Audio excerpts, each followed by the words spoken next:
Hi students, welcome to today's chemistry class, Environmental Chemistry Part 2. നമ്മുടെ first year കെമിസ്ട്രിയുടെ last ചാപ്റ്ററാണ് environmental chemistry. ഇത് last ക്ലാസ്സുമാണ്.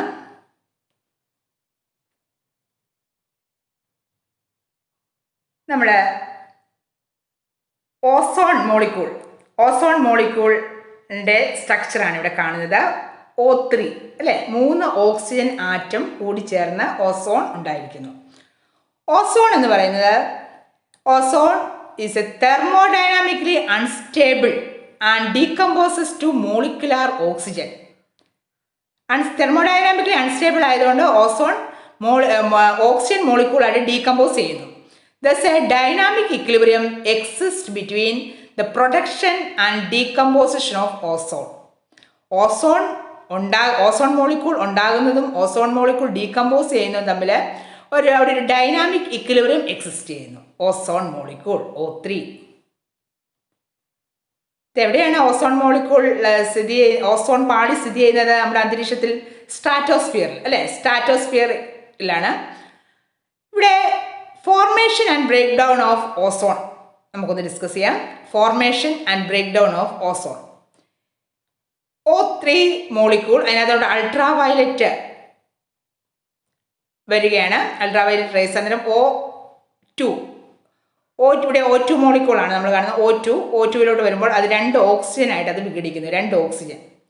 First ultraviolet radiation breaks the bond holding together the oxygen molecule leaving to 2 free oxygen ആക്കി മാറ്റുന്നു. Ultraviolet radiations O2 മോളിക്യൂളിനകത്തോട് പതിക്കുമ്പോൾ ആ O2 മോളിക്യൂളിനെ അത് 2ആയിട്ട് വിഘടിപ്പിക്കുന്നു. അതായത് 2ആയിട്ട് വിഘടിപ്പിക്കുന്നത് എങ്ങനെയാണ്? 2 ഓക്സിജൻ ആറ്റമാക്കി മാറ്റുന്നു. Sometimes the free oxygen atom react with the other O2 molecule and result in ozone. Ultraviolet rays O2 മോളിക്യൂളിനകത്ത് പതിച്ചപ്പോൾ ആ O2 മോളിക്യൂൾ 2 ഓക്സിജൻ ആറ്റമായി മാറി. അതിലെ ഒരു ഓക്സിജൻ ആറ്റം അടുത്ത O2 മോളിക്യൂളുമായിട്ട് കമ്പൈൻ ചെയ്ത് ഓസോൺ ഇവിടെ ഫോം ചെയ്തു. ഓസോൺ O3 ആകുന്നു അല്ലേ, O3. If the ozone absorb either ultraviolet radiation, it will cause the reaction to reverse. ഇവിടെ O3 ഫോം ചെയ്തു. ഇനി ഈ O3 ഫോം ചെയ്തപ്പോൾ ആ ozone molecule absorb ultraviolet radiation, സൂര്യൻ്റെ കിരണത്തിൽ നിന്ന് വരുന്ന അൾട്രാവയലറ്റ് റേഡിയേഷനെ O3 മോളിക്യൂൾ അബ്സോർബ് ചെയ്യുമ്പോൾ അത് എന്തായി മാറുന്നു? ഡീകമ്പോസ് ചെയ്ത ഓക്സിജൻ ആറ്റവും O2 മോളിക്യൂളുമായി മാറുന്നു. ഇത് സ്ട്രാറ്റോസ്ഫിയറിൽ നടക്കുന്ന റിയാക്ഷനാണ്. സ്ട്രാറ്റോസ്ഫിയറിൽ ഓക്കെ. ഇവിടെ നമ്മൾ ഒബ്സർവ് ചെയ്യാണ് ഓസോൺ മോളിക്യൂൾ ഉണ്ടാകുന്നതും ഓസോൺ മോളിക്യൂൾ ഡീകമ്പോസ് ചെയ്യുന്നതും. ഓസോൺ മോളിക്യൂളിന് ഡിസിൻറ്റിഗ്രേഷൻ സംഭവിക്കുന്നു. ഓസോൺ മോളിക്യൂൾ ഇങ്ങനെ ഈ റിയാക്ഷൻ നമ്മുടെ സ്ട്രാറ്റോസ്ഫിയറിൽ നടക്കുകയാണ്. ഓസോൺ ലെയർ സ്ട്രാറ്റോസ്ഫിയറിലാണ് നമുക്ക് സ്ഥിതി ചെയ്യുന്നത്. അങ്ങനെയാണെങ്കിൽ ഓസോൺ ലെയറിന് ഡീകമ്പോസിഷൻ സംഭവിക്കുകയാണെങ്കിൽ എന്തായിരിക്കും സംഭവിക്കുന്നത്? O3 എന്ന് പറയുന്നത് O2 ഓക്സിജൻ ആറ്റം ഒക്കെ ആയിട്ട് അങ്ങ് വിഘടിച്ചൊക്കെ പോവുകയാണെങ്കിൽ ആ ഓസോൺ എന്നുള്ള ആ ഘടന അങ്ങ് മാറുക. O3 ഈ ഓസോൺ ലെയർ എന്താണ് നമുക്ക് നമ്മുടെ ഭൂമിക്ക് ചെയ്യുന്ന ഉപകാരം? ഇത് ഒരു കുട പോലെ നിൽക്കും. ആ കുട എന്തിൽ നിന്ന് രക്ഷിക്കുന്നു? സൂര്യനിൽ നിന്ന് വരുന്ന അൾട്രാവയലറ്റ് റേസിന് ഡയറക്റ്റായിട്ട് ഭൂമിയിൽ പതിക്കാതെ ഇതൊരു കുട പോലെ നമുക്ക് മഴ വരുമ്പോൾ എന്താണ് കുട ചൂടുന്നത്? എന്തിനാ? മഴയിൽ നിന്ന് സംരക്ഷണം. അതുപോലെ ആ റേസ് ഭൂമിയിലേക്ക് പതിക്കാതെ ഓസോൺ ലെയർ അതിനെ തടഞ്ഞു നിർത്തുക. ഇനി ഓസോൺ ലെയർ ഇപ്പം നമ്മൾ O2 ഓക്സിജനും ഒക്കെ ഡീകമ്പോസ് ചെയ്തു പോയാൽ എന്ത് സംഭവിക്കുന്നു? അവിടെ ഇങ്ങനെ സുഷിരങ്ങൾ വരും. ആ സുഷിരങ്ങൾ വന്നാൽ ഈ അൾട്രാവയലറ്റ് റേസ് ഡയറക്റ്റായിട്ട് ഇതിലൂടെ പതിച്ച് നമുക്ക് നേരെ നമ്മുടെ ഭൂമിയിലേക്ക് പതിക്കുന്നു. ഓസോൺ ലെയറിന് വിള്ളൽ വന്നാൽ ozone depleting substance are halogen gases containing chlorine and which have potential to break down ozone in the stratosphere. There are significant numbers including chlorofluorocarbons, hydrochlorofluorocarbons, methyl chloride and bromide. അതായത് ക്ലോറിനുള്ള gases എല്ലാം നമ്മുടെ ozone ലെയറിന് സുഷിരങ്ങൾ വീഴ്ത്താൻ കാരണമാകുന്നു. Ozone depleting chemicals CFC, HCF, halogens അങ്ങനെയുള്ള പലതുണ്ട് ഇവിടെ നമുക്കിവിടെ കാണാൻ സാധിക്കും. ഈ CFC മോളിക്കൂളൊക്കെ ഓസോൺ മോളിക്കൂളിനെ അതിനെ ഓക്സിജനും ഒക്കെ ആയിട്ട് ഡീകമ്പോസ് ചെയ്ത് മാറ്റുന്നു. CF2Cl2 ഡൈക്ലോറോ ഡൈഫ്ലൂറോ മീഥേൻ അല്ലേ. അന്നേരം ആ CF2Cl2 അൾട്രാവയലറ്റ് റേസ് പതിക്കുമ്പോൾ, അതായത് അന്തരീക്ഷത്തിലുള്ള ഇതിനെ അൾട്രാവയലറ്റ് റേസ് പതിക്കുമ്പോൾ ക്ലോറിനും CF2Cl മാറുന്നു. The chlorine radical then react with stratosphere ozone. സ്ട്രാറ്റോസ്ഫിയറിൽ ഓസോൺ ഉണ്ട്, ആ ഓസോണുമായിട്ട് ക്ലോറിൻ ഫ്രീ റാഡിക്കൽ റിയാക്ട് ചെയ്യുമ്പോൾ chlorine monoxide radical and molecular oxygen ഉണ്ടാകുന്നു. നമുക്ക് ഇതിൻ്റെ ഒന്നും മെക്കാനിസം ഒന്ന് പഠിക്കുകയാണെങ്കിൽ എന്തൊക്കെയാണ് റിയാക്ഷൻ നടക്കുന്നതെന്ന് കേട്ടോ. ക്ലോറോ ഫ്ലൂറോ കാർബൺ ഇവിടെ റിയാക്ട് ചെയ്ത് അത് ക്ലോറിൻ ഫ്രീ റാഡിക്കലായി മാറിയപ്പോൾ നമുക്കിവിടെ കാണാൻ സാധിക്കും chlorine free radical O3 ClO+O2 ആയി മാറുന്നു. Reaction of chlorine monoxide radical with atomic oxygen produces more chlorine radical. പിന്നെയും ക്ലോറിൻ ഫ്രീ റാഡിക്കൽ ഉണ്ടാകുന്നു.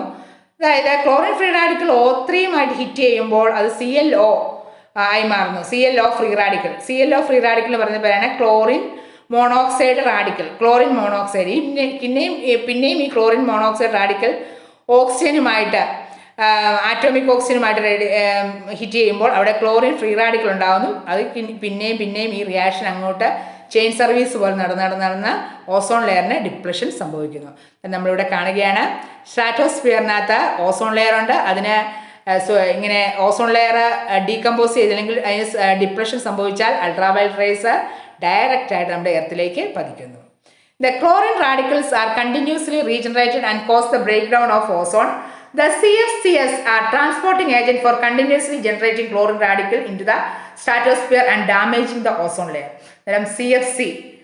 CFC വളരെ ഓസോൺ ലെയറിന് ഹാനികരമായ ഒരു കെമിക്കലാണ് CFC. ഓസോൺ ലെയർ ഡിപ്രഷൻ ഉണ്ടാക്കുന്നു. ഹാലജൻ അടങ്ങിയ ഗ്യാസുകൾ.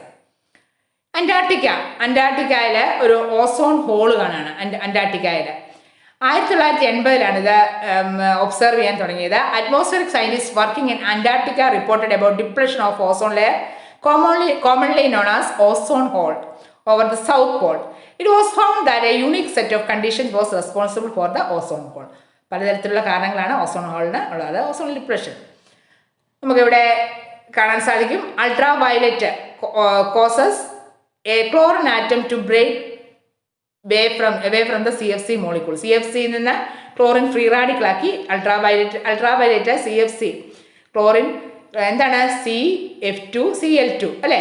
നമുക്ക് അവിടുന്ന് ഈ ഒരു ക്ലോറിനെ അങ്ങ് മാറ്റാൻ സാധിക്കും. ക്ലോറിൻ ഫ്രീ റാഡിക്കലായി മാറും. ഇനി രണ്ടാമത്തെ സ്റ്റെപ്പ് എന്താണെന്ന് വെച്ചാൽ the free chlorine atom hits on ozone molecule. ഇവിടുന്ന് വരുന്ന CFCയിൽ നിന്ന് വരുന്ന ക്ലോറിൻ ആറ്റം ഇവിടെ വന്നിട്ട് ഓസോൺ മോളിക്കൂളിനെ അത് ഹിറ്റ് ചെയ്യുന്നു. ഓസോൺ മോളിക്കൂളിനെ ഹിറ്റ് ചെയ്ത് കഴിയുമ്പോൾ എന്തായിരിക്കും സംഭവിക്കുന്നത്? ഓസോൺ മോളിക്കൂളിനെ ഹിറ്റ് ചെയ്താൽ ആ ഓസോണിലെ ഒരു ഓക്സിജനെ ക്ലോറിൻ എടുക്കുന്നു. Chlorine atom pulls one oxygen atom away. അത് തന്മൂലം എന്തുണ്ടാകുന്നു? A free oxygen atom hits the chlorine monoxide molecule. Chlorine monoxide ഉണ്ടാകുന്നു. പിന്നെയും ക്ലോറിൻ മോണോക്സൈഡിന് അടുത്ത ഓക്സിജൻ ആറ്റം ഹിറ്റ് ചെയ്യുന്നു. ഇനി ലാസ്റ്റ് സ്റ്റെപ്പാണ് the result is another free chlorine atom. പലതരത്തിലുള്ള ക്ലോറിൻ ഫ്രീ റാഡിക്കൽ ഇവിടെ ഉണ്ടാവുകയാണ്. ക്ലോറിൻ ഫ്രീ റാഡിക്കൽ ഉണ്ടായിട്ട് ഓസോണിനെ ചെന്ന് ഹിറ്റ് ചെയ്യുന്ന പ്രോസസ്സ് കണ്ടിന്യൂ ചെയ്യുമ്പോൾ നമുക്ക് അവിടെ എന്തായിരിക്കും സംഭവിക്കുന്നത്?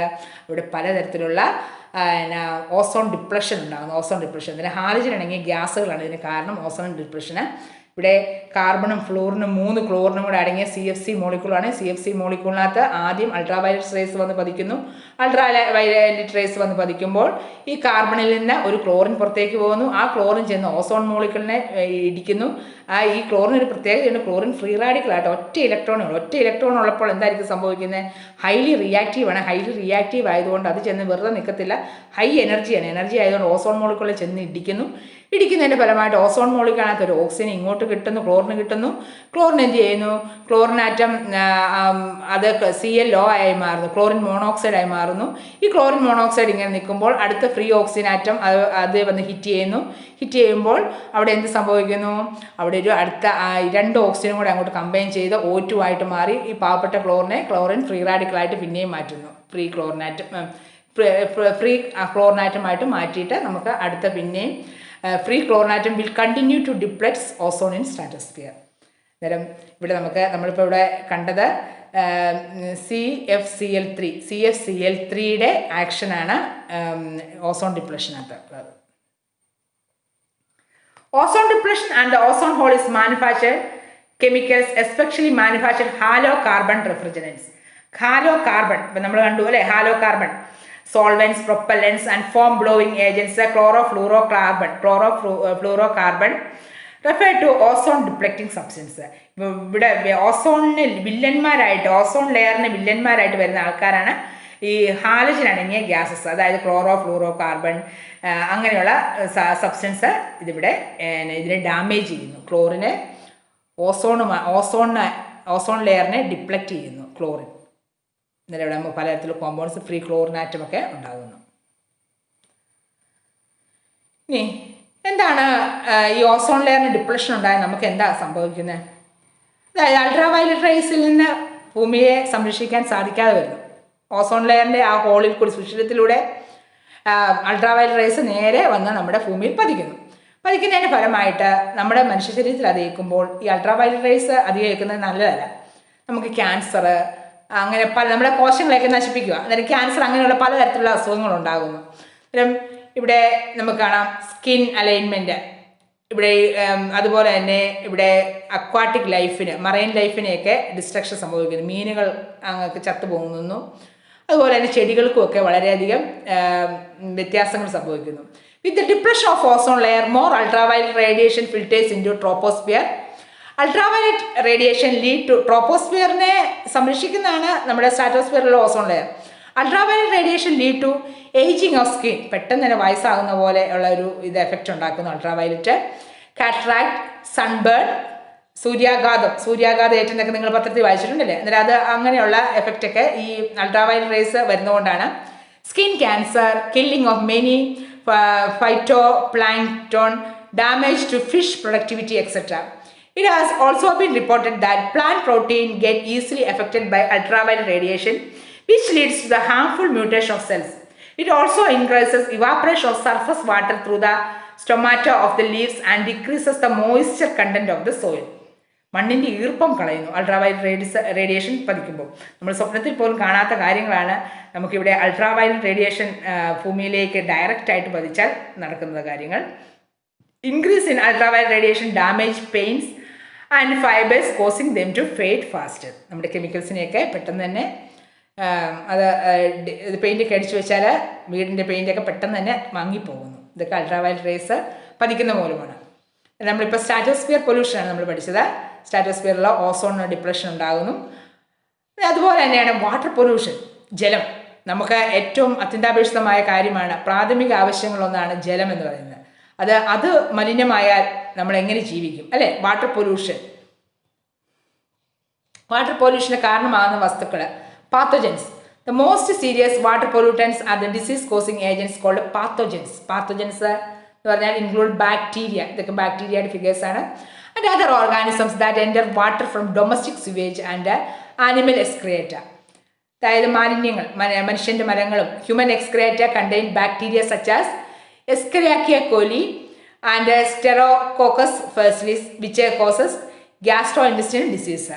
മനുഷ്യമലത്തിലുള്ള ബാക്ടീരിയയൊക്കെ നമ്മുടെ ശരീരത്തിൽ കടന്നു കഴിഞ്ഞാൽ അത് വെള്ളത്തിലൂടെയൊക്കെ നമ്മുടെ വേറെ മനുഷ്യ ശരീരത്തിലേക്ക് കടന്നാൽ അത് ഹാനികരമാണ്, വളരെയധികം രോഗങ്ങൾ ഉണ്ടാക്കുന്നു. അതുപോലെ തന്നെ ഓർഗാനിക് വേസ്റ്റ്, ഇത് നോക്കിക്കേ, നല്ല ഒന്നാന്തരം ജലസ്രോതസ്സായിരുന്നു, അവിടെ എല്ലാം വേസ്റ്റൊക്കെ നിറഞ്ഞ് അത് മലിനമായിരിക്കുന്നു. The other major water pollutant is organic matter which has leaves, grass, trash, etc. They pollute water as a consequence of runoff. Excessive phytoplankton growth within water is also a cause of water pollution. These wastes are biodegradable. Biodegradable waste നിറഞ്ഞിരിക്കുന്നു. ഇങ്ങനെ water pollution, വെള്ളത്തിൽ അധികമായിട്ട് മലിനീകരണം നടന്നാൽ വെള്ളത്തിൽ ജീവിക്കുന്ന aquatic lives അല്ലേ, അത് മീനുകൾ, അതുപോലെ തന്നെ വേറെ അനേകം ജീവികളുണ്ട്. ആ ജീവികളെല്ലാം അവർക്ക് ജീവിക്കാൻ അവിടെ പറ്റാതെ വരും. ഇതുകൊണ്ട് ഇവിടെ ഒരു മീനുകളെല്ലാം ചത്തു പൊങ്ങിയിരിക്കുന്ന ഒരു അവസ്ഥയാണ്. അത് വാട്ടർ പൊല്യൂഷൻ അവിടെ കാരണം. If too much organic matter is added to water, all the available oxygen is used up. This causes oxygen-dependent aquatic life to die. Thus, anaerobic bacteria, which do not require oxygen, begin to break down the organic waste and produce chemicals that have a foul smell and are harmful to human health.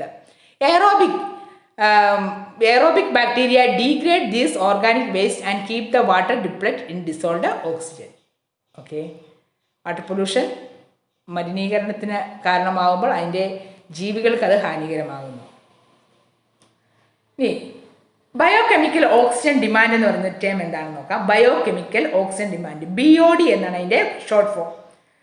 BOD represent the amount of oxygen consumed by bacteria and other microorganisms while they decompose organic matter under aerobic conditions at a specified temperature. Oxygen demand എത്ര വേണം? Biochemical oxygen demand represent the amount of oxygen consumed by bacteria while they decompose organic matter under aerobic conditions at a specific temperature. അതാണ് biochemical oxygen demand. BOD, ഈ BODയുടെ അളവ് വെച്ച് നമുക്ക് വെള്ളം മലിനമാണോ അല്ലയോ എന്നൊക്കെ നമുക്ക് നോക്കാൻ സാധിക്കും. ഇവിടെ BOD level in milligram per litre ആണ്. വാട്ടർ ക്വാളിറ്റി 1 to 2 വരുവാണെങ്കിൽ വെരി ഗുഡ് ആണ് water quality. There will be not much organic matter present in the water supply. ഇനി BOD ലെവൽ 3 to 5 ആണെങ്കിൽ ഫെയർ, ഓക്കെ, മോഡറേറ്റ്ലി ക്ലീൻ. ഈ 6 to 9 വരുവാണെങ്കിൽ poor water ആണ്. That is somewhat polluted, usually indicate that organic matter present and micro organism are decomposing that waste. അതുകൊണ്ട് അവിടുത്തെ biochemical oxygen ഡിമാൻഡിൻ്റെ അളവ് 6 to 9 ആണ്. ഇനി BODയുടെ അളവ് 100 അല്ലെങ്കിൽ അതിലെ കൂടുതലാണെങ്കിൽ very pure, very polluted, contains organic matter, വളരെയധികം മാലിന്യം നിറഞ്ഞതാണ് വെള്ളമാണത്. 100 അതിൽ കൂടുതലോ BOD ലെവൽ വന്നാൽ വാട്ടർ ക്വാളിറ്റി നമുക്ക് BOD ലെവൽ വെച്ച് നമുക്ക് മനസ്സിലാക്കാൻ സാധിക്കും. The amount of BOD in the water is A measure of the amount of organic material in the water. BOD level എന്ന് പറയുന്നത് measure of the amount of organic material in the water. ഓർത്തിരിക്കുക, BOD level കൂടിയാൽ എന്തായിരിക്കും സംഭവിക്കുന്നത്? Organic matter കൂടുതലാണ്. BOD level കുറവാണെങ്കിൽ അവിടെ organic matter വെള്ളത്തിൽ കുറവാണ്. In terms of how much oxygen will be required to break down biologically, clean water should have BOD values of less than 5 ppm parts per million, whereas highly polluted water should have BOD values of 17 ppm or more. Highly പൊല്യൂട്ടഡിനെയും ഇതിനെ നമുക്ക് തിരിച്ചറിയാൻ സാധിക്കും, pollution കുറവുള്ള വെള്ളത്തെ. നമ്മൾ വാട്ടറിൻ്റെ പൊല്യൂഷനെ പറ്റി കണ്ടു. അടുത്താണ് കെമിക്കൽ പൊല്യൂഷൻ. കെമിക്കൽ നമുക്കറിയാം, ഫാക്ടറികളിൽ നിന്ന് പുറപ്പെടുന്ന മാലിന്യങ്ങൾ, അതായത് കെമിക്കൽസ് ഉണ്ടാകുന്നു. ഇതെല്ലാം നമ്മുടെ അന്തരീക്ഷത്തെ മലിനീകരിക്കുക, അതാണ് കെമിക്കൽ പൊല്യൂഷൻ. പെസ്റ്റിസൈഡ്, അങ്ങനെയുള്ള പല കാരണങ്ങളുണ്ട്. Chemical pollution is defined as the presence or increase in our environmental of chemical pollutants that are not naturally present there or are found in amount higher than their natural background values. Chemical compounds are organic or inorganic chemicals that are the main causes of chemical pollution. Chemical compounds ആണ് ഇവിടെ കാരണം. chemical compounds, അതായത് chemical pollutants, chemical പൊല്യൂഷന് കാരണമാകുന്ന ആ വസ്തുക്കൾ chemical pollutants എന്ന് പറയുന്നു. 80% ഓർഗാനിക്കാണ്, 20% metals ആണ്. 80% ഓർഗാനിക്കിനകത്ത് ഇൻക്ലൂഡ് ചെയ്യുന്നത് പെട്രോളിയം ബേസ്ഡ്, അതുപോലെ പെസ്റ്റിസൈഡ്, ഹാലജനേറ്റഡ് കോമ്പൗണ്ട്സ്, എക്സ്പ്ലോസീവ് ആയിട്ടുള്ള കെമിക്കൽസ്, ഇതെല്ലാം 80% ഓർഗാനിക് കെമിക്കൽ പൊല്യൂട്ടൻസ് ആണ്. മെറ്റൽസ് എന്ന് പറഞ്ഞാൽ മെർക്കുറി, ലെഡ്, ക്രോമിയം എക്സെട്ര, അതുപോലെ റേഡിയോ ആക്റ്റീവ് എലമെൻറ്റ്, ഇതൊക്കെ നമ്മുടെ മനുഷ്യ ശരീരത്തിന് വളരെ കേടായിട്ടുള്ള വസ്തുക്കളാണ്, മെറ്റൽസ് ആണ്. ഇതൊക്കെയാണ് കെമിക്കൽ പൊല്യൂട്ടൻസ്. അതായത് കെമിക്കൽ പൊല്യൂഷൻ എന്ന് പറഞ്ഞാൽ presence or increase in our environment of chemical pollutants that are not naturally present, അങ്ങനെയുള്ളതിനാണ് കെമിക്കൽ പൊല്യൂഷൻ എന്ന് പറയുന്നത്. ഇവിടെ നമുക്ക് കാണാം മരുന്നടിക്കുന്നു അല്ലേ, പാടത്ത് മരുന്നടിക്കുന്നു. എന്നാൽ ഇതെല്ലാം കെമിക്കൽസാണ്. ഇതെല്ലാം നമ്മുടെ ഫുഡിലൂടെ നമ്മുടെ ശരീരത്തിലേക്ക് കയറുന്നു. അതുപോലെ ഡിറ്റർജൻസ്, ഈ ഡിറ്റർജൻസൊക്കെ അതും നമ്മുടെ കെമിക്കൽസ് പൊല്യൂട്ടൻ ചെയ്യുന്നു നമ്മുടെ വെള്ളത്തിലും അങ്ങനെയുള്ളതിനകത്ത്. Water is an excellent solvent. Water soluble inorganic chemicals that include heavy metals such as cadmium, mercury, nickel, etc. constitute an important class of pollutants. All these metals are dangerous to human because our body cannot excrete them. ഇത് നമ്മുടെ ശരീരത്തിനകത്ത് കയറി കഴിഞ്ഞാൽ പിന്നെ അത് excrete ചെയ്യാൻ സാധിക്കുന്നില്ല. ഈ വാട്ടറിൻ്റെ ഒരു പ്രത്യേകത എന്താണ്? എക്സലൻറ്റ് സോൾവെൻ്റ് ആണ്. വാട്ടർ സോലബിൾ ഇനോർഗാനിക് കെമിക്കൽസ് അതിനകത്ത് ഇൻക്ലൂഡ് ചെയ്യുന്നതാണ് ഹെവി മെറ്റൽസായ കാഡ്മിയം, മെർക്കുറി, നിക്കലൊക്കെ. ഇതെല്ലാം നമ്മുടെ ശരീരത്തിൽ കയറി കഴിഞ്ഞാൽ ഇത് നമുക്ക് പുറത്തേക്ക് കളയാനുള്ള വഴിയില്ല. Over the time it crosses the tolerance limit. These metals then can damage kidney, central nervous system. നമ്മുടെ ശരീരത്തിൽ തന്നെ കിടക്കുക, ഇത് പുറത്തോട്ട് പോകണമില്ല. അങ്ങനെയാണെങ്കിൽ ഇതിൻ്റെ ഒരു അളവ് കഴിഞ്ഞാൽ പിന്നെ നമ്മുടെ കിഡ്നിയെ ബാധിക്കുന്നു, അതുപോലെ സെൻട്രൽ നെർവസ് സിസ്റ്റത്തെ, നമ്മുടെ കരളിനെ, അതിനെല്ലാം അത് നശിപ്പിക്കാൻ തുടങ്ങുന്നു. Acid like sulphonic acid from mine draining and salts from many different sources including raw salt used to melt snow and ice in the colder climate. അങ്ങനെയുള്ള കാര്യങ്ങളൊക്കെ നമുക്ക് ഈ കെമിക്കൽസൊക്കെ വളരെ ഹാനികരം തന്നെയാണ് നമ്മുടെ മനുഷ്യ ശരീരത്തിലൊക്കെ പ്രവേശിച്ചു കഴിഞ്ഞാൽ എന്നുള്ള കാര്യം ഓർത്തിരിക്കുക. അടുത്താണ് യൂട്രോഫിക്കേഷൻ. യൂട്രോഫിക്കേഷൻ എന്ന് പറഞ്ഞാൽ അമിത പോഷണം എന്നാണ് അർത്ഥം. യൂട്രോഫിക്കേഷൻ. ഈ eutrophication is when a body of water becomes overly enriched with minerals and nutrients which induce excessive growth of algae. ഇപ്പം നമുക്കിവിടെ ഫെർട്ടിലൈസറൊക്കെ മണ്ണിൽ ഇഷ്ടംപോലെ നമ്മൾ വളങ്ങൾ പ്രയോഗിക്കുന്നുണ്ട്. ആ വളമൊക്കെ മണ്ണിലൂടെ ഒലിച്ച് നമുക്ക് വെള്ളത്തിൽ വരുന്നു. ഈ വെള്ളത്തിൽ വരുമ്പോൾ ഇവിടെ ആൽഗയൊക്കെ ധാരാളമായിട്ട് വളരുന്നു. അതിന് അമിത പോഷണം കിട്ടുന്നു. യൂട്രോഫിക്കേഷൻ എന്ന് പറഞ്ഞാൽ is a when a body of water become overly enriched with minerals and nutrients which induce growth of algae. Excessive algae ഉണ്ടാകുന്നു. This process may result in oxygen depression of the water body after the bacterial degradation of the algae. നമുക്കിവിടെ കാണാൻ പറ്റും, ഫിഷിന് ആവശ്യമായിട്ടുള്ള ഇത് കിട്ടാതെ അത് oxygen ഒന്നും കിട്ടുന്നില്ല, എന്നാൽ ആൽഗെ അത് വല്ലാതെ അങ്ങോട്ട് വളരുന്നു. ഇതാണ് യൂട്രോഫിക്കേഷൻ, അമിത പോഷണം. ഇതും എന്താണ് നമുക്ക് ഇവിടെ കാണാൻ സാധിക്കും. Fertilizers reaches into water, അതുമൂലം ആൽഗെ ഒക്കെ അവിടെ ധാരാളമായിട്ട് എക്സസീവ് ഗ്രോത്ത് ഓഫ് ആൽഗെ ഉണ്ടാകുന്നു. This process may result in oxygen depression of the water body.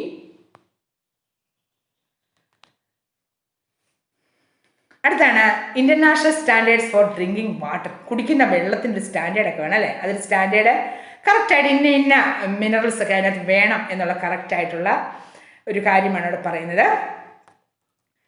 Deficiency in drinking water is harmful to man and causes disease such as tooth decay. Deficiency in drinking water is harmful to man and causes disease such as tooth decay. പല്ല് ദ്രവിച്ചു പോകുന്ന ഇതൊക്കെയാണ്. Soluble fluoride is often added to drinking water to brings its concentration up to 1 ppm. The fluoride ion make the enamel on teeth which harder by converting. പലതരത്തിലുള്ള പ്രയോജനങ്ങളാണ് fluoride ion നമുക്ക് പല്ലുകൾക്ക് നൽകുന്നത്. നമുക്ക് fluoride iron വളരെ വേണം, എന്നാൽ excess fluoride causes harmful effect to bones and teeth. അതും വളരെ ശ്രദ്ധിക്കേണ്ടതാണ്.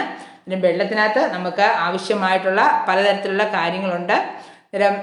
Fluoride international standard for drinking water. The international standards for drinking water which must be followed are fluoride. Deficiency of fluoride causes tooth decay in human. Water fluorination is a method which ensure control the addition of soluble fluoride to the drinking water supply to bring its concentration up to 1 ppm.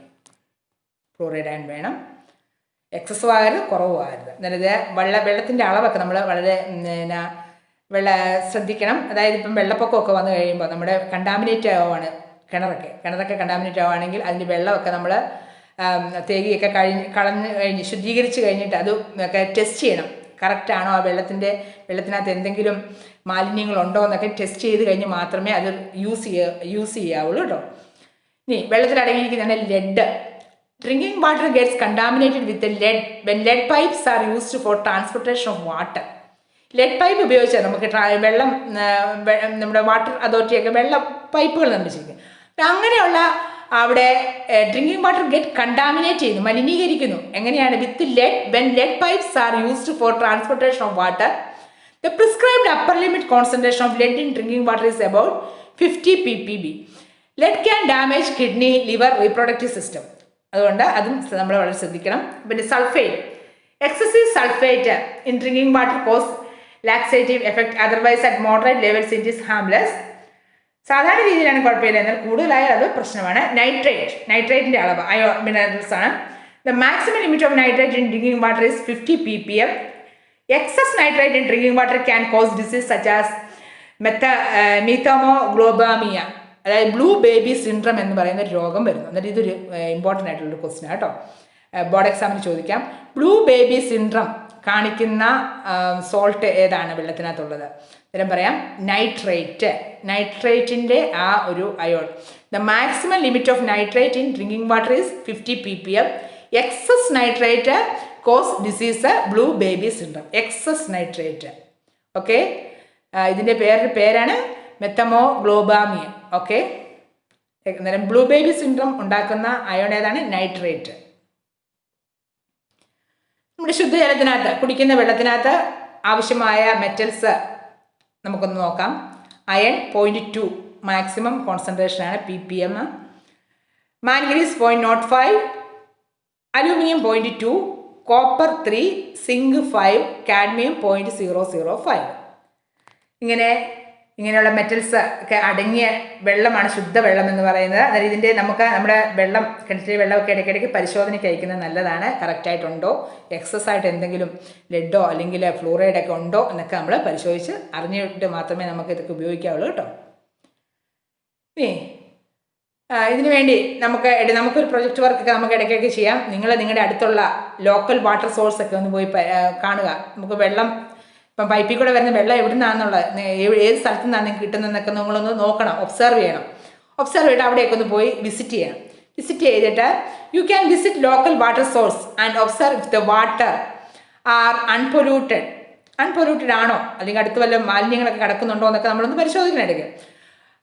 അങ്ങനെ നോക്കിയിട്ട് അതിനെപ്പറ്റിയൊക്കെ ഒരു chart, അതിൻ്റെ വെള്ളത്തിൻ്റെ pH ഒക്കെ എത്രയാണെന്നൊക്കെ നോക്കുക. pH ഒക്കെ നോക്കുകയാണെങ്കിൽ അതൊക്കെ നല്ല കാര്യങ്ങളാണ്. നമ്മൾ ചുറ്റുപാടും നമ്മളൊന്ന് എപ്പോഴും ഒബ്സർവ് ചെയ്തുകൊണ്ടിരിക്കണം. നമ്മൾ എന്താണ് കുടിക്കുന്നത്, എന്താണ് കഴിക്കുന്നത്, അത് നല്ലതാണോ ചീത്തയാണോ എന്നൊക്കെയുള്ളൊന്ന് ഒബ്സർവ് ചെയ്യുക. അതുപോലെ നമുക്ക് നമ്മുടെ പ്രകൃതിയെ മലിനീകരണത്തിൽ നിന്ന് രക്ഷിക്കണം. അതിനുവേണ്ടി do not dump waste into household or industrial drain which can enter directly to any water body such as river, pond, stream or lake. ചിലരൊക്കെ മാലിന്യങ്ങളൊക്കെ വീട്ടിലെല്ലാം പൊതിഞ്ഞ് കെട്ടിക്കൊണ്ട് വെള്ളത്തിലോട്ട് കൊണ്ടുവിടും അല്ലേ, അടുത്തുള്ള. അങ്ങനെ ഒരിക്കലും ചെയ്യരുത്. ചെയ്ത് കഴിഞ്ഞാൽ നമുക്ക് തന്നെ അത് ഹാനികരമാണ്. Use compost. ഇവിടെ കണ്ടോ, ഈ പേഴ്സൺ ചെയ്യുന്ന പോലെ കമ്പോസ്റ്റ് ചെയ്യാൻ വേണ്ടി അതിനുള്ള എക്യുപ്മെൻറ്റ്സ് ഒക്കെ നമ്മൾ ഉണ്ടാക്കുക. Use compost instead of chemical fertilizers in garden. അതുപോലെ സോയിൽ പൊല്യൂഷൻ, മണ്ണിൻ്റെ മലിനീകരണം, സോയിൽ പൊല്യൂഷൻ. ഇത് കണ്ടോ, ഇവിടെയൊക്കെ പ്ലാസ്റ്റിക് എല്ലായിട്ട് ഈ മണ്ണ് മലിനീകരണം. അതുപോലെ തന്നെ ഹെർബിസൈഡ്, പെസ്റ്റിസൈഡൊക്കെ അടിച്ചും നമ്മുടെ മണ്ണിനെ മലിനീകരിച്ച് വെച്ചിരിക്കുകയാണ്. നല്ല മണ്ണിൽ നിന്ന് നല്ല വിളയുണ്ടാകുന്നു അല്ലേ. Soil pollution causes industrial waste, bad soil management, fuel leakage. അതുപോലെ എഫക്റ്റ് എന്താണ്? Disease in soil fertility, disease വരുന്നു. സോയിൽ എറോഷൻ, ടോക്സിക് ഡസ്റ്റ്, അങ്ങനെയുള്ളതെല്ലാം സോയിൽ പൊല്യൂഷൻ കാരണം ഉണ്ടാകുന്നു. ഇവിടെ നമുക്ക് നോക്കാം, ഹെർബിസൈഡ് നമ്മളിവിടെ അടിക്കുന്നതിന് മുമ്പ്, ബിഫോർ, ആഫ്റ്റർ അടിച്ചു കഴിഞ്ഞപ്പോൾ എന്താ അവിടെ എല്ലാം പച്ചപ്പൊക്കെ നഷ്ടപ്പെട്ടു പോയല്ലേ. Soil pollution is A result of many activities and experiments done by mankind which end up contaminating the soil. Here are some of the leading soil pollution causes: industrial waste such as harmful gases and chemicals, agricultural pesticides, fertilizer, വളങ്ങൾ അടിക്കുന്നു, വളം അടിക്കുമ്പോൾ അവിടെയെല്ലാം chemicals അല്ലേ, അതെല്ലാം നമ്മുടെ മണ്ണിൻ്റെ അതിനുവേണ്ടി ജൈവവളങ്ങൾ ഉപയോഗിക്കാന്നൊക്കെ പറയുന്നത്. And insecticide are the most common causes of soil pollution. Ignorance towards soil management and related system, unfavorable and harmful irrigation practice, ഇതെല്ലാം നമ്മുടെ മണ്ണിനെ കളയുന്നു. ഇൻഡസ്ട്രിയൽ വേസ്റ്റ്, വ്യവസായത്തിൽ ധാരാളം വേസ്റ്റുകളുണ്ടല്ലോ, ഇൻഡസ്ട്രിയൽ വേസ്റ്റ് നമുക്കിവിടെ കാണാൻ പറ്റും.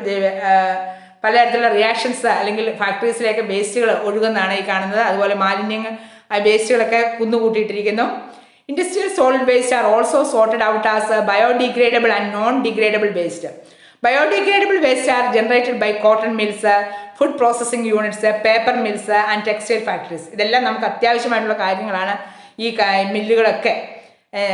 പക്ഷേ അവിടെ നിന്നൊക്കെ പുറപ്പെടുന്ന വേസ്റ്റുകളുണ്ട്, ഇൻഡസ്ട്രിയൽ വേസ്റ്റുകൾ പുറപ്പെടുന്നു, അതെല്ലാം നമ്മുടെ ചുറ്റുപാടിനെ മലിനീകരിക്കുന്നു.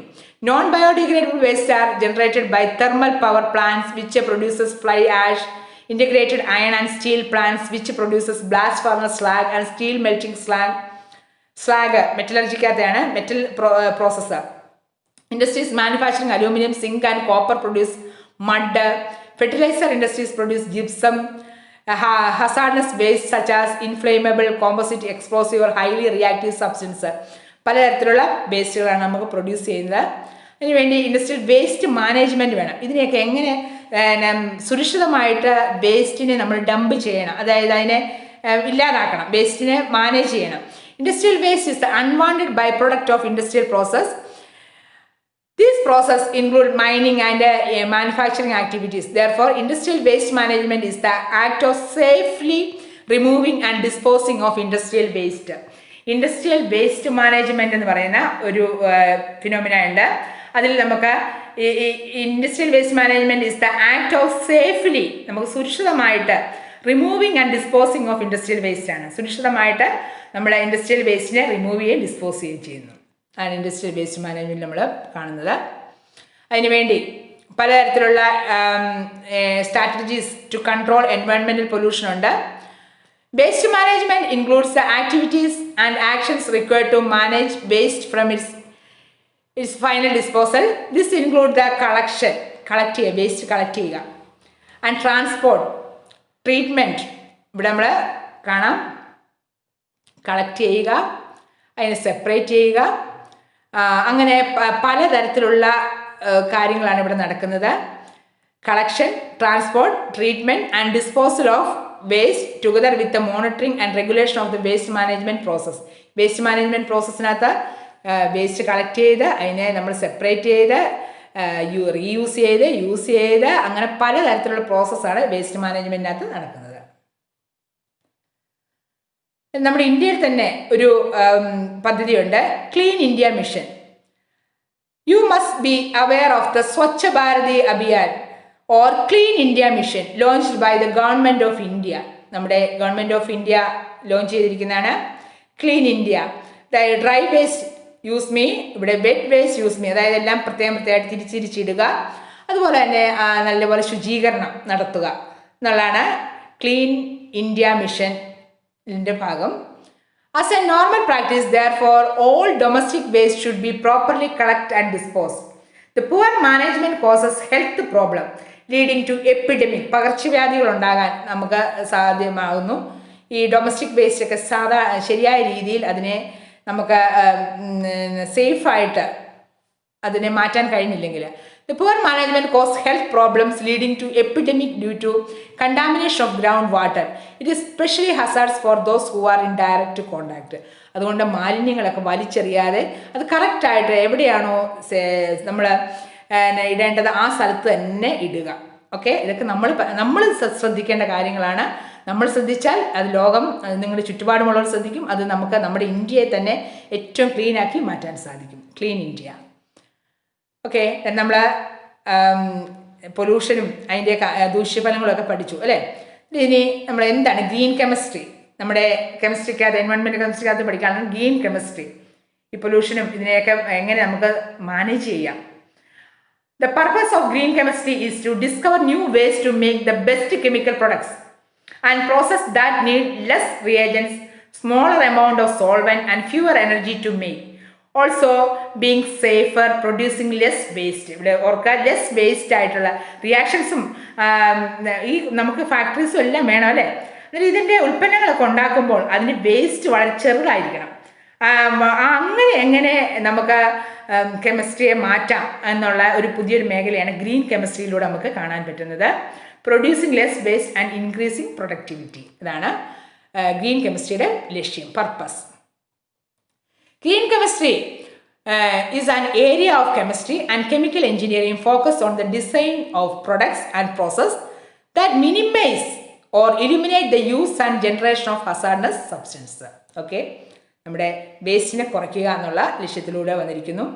Green chemistry is about reducing waste. ഓർത്തിരിക്കുക, green chemistry is about reducing waste, reducing material, reducing hazard, reducing risk, reducing energy and reducing cost. എല്ലാത്തിനെയും കുറച്ച് നല്ല നല്ല ഉൽപ്പന്നങ്ങൾ നമുക്ക് ഉണ്ടാക്കാൻ വേണ്ടിയാണ് ഗ്രീൻ കെമിസ്ട്രിയുടെ ലക്ഷ്യം. Benefit of green chemistry, business benefits of green chemistry include improved resource efficiency and lower raw material, അതുപോലെ reduced waste treatment and disposal cost, ability to capitalize on the environmental technology, improved health and safety for staff and customers. Environmental benefits include fewer raw materials and natural resource used, lower levels of chemical released to the environment, cleaner production technologies, reduced emission and product impact. ഇതാണ് recycle, reuse, അങ്ങനെയുള്ള ആ കൺസെപ്റ്റാണ് green കെമിസ്ട്രിക്കകത്തുള്ളത്.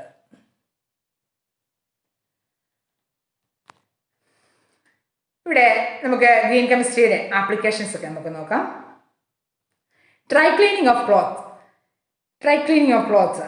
എന്താണ് dry cleaning എന്നൊക്കെ അറിയാം അല്ലേ? നമുക്ക് കറ പിടിച്ചതോ അല്ലെങ്കിൽ നമുക്ക് നല്ല ഡ്രസ്സ് പുതുപോലെ ആക്കാൻ വേണ്ടി ഡ്രൈ ക്ലീനിങ്ങിനൊക്കെ കൊടുക്കും, നല്ല ഡ്രസ്സുകളൊക്കെ. ടെട്രാക്ലോറോഈഥേൻ was